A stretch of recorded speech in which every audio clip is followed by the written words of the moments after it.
ఇప్పుడు మళ్ళీ ఇలా అన్నాడు. భార్య బంగారు చెంబుతో శుద్ధజలం ఇచ్చింది. ఆ నీళ్లు పోశాడు. శివలింగం అంతా కడిగినట్టు అయిపోయింది. ఇప్పుడు ఇలా చేయి పెట్టాడు. పెరుగిచ్చింది. పెరుగు ఎత్తి పోస్తే బిళ్ళల బిళ్ళలుగా పడి మీద తూలుతుంది.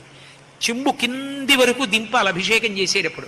దింపి పోస్తే మీదకి తూలకుండా శివలింగం అంతా అలదుకుంటుంది. ఇప్పుడు మళ్ళీ శుద్ధజలం చేశాడు. ఆ పెరుగు బిళ్ళలు దిగిపోయాయి. తేనె తీసుకున్నాడు. అభిషేకం చేస్తున్నాడు.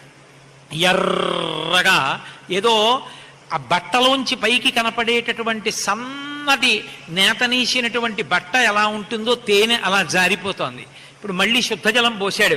జిగురు జిగురుగా పట్టీలు పట్టీలుగా కిందకి దిగుతుంది తేనె. ఆ దిగిపోయినటువంటి స్థితి చూశాడు. నేతి పాత్ర జాగ్రత్తగా పట్టుకోవాలి. పట్టుకున్న చోట నెయ్యి తగిలితే జిగురు చెంబు పడిపోతుంది. కింద పొడిగా తుడిచి భార్య చేతిలో పెట్టింది. అది పట్టుకుని నేతిని పోస్తున్నాడు. బరువుగా మెల్లిగా దిగుతుంది.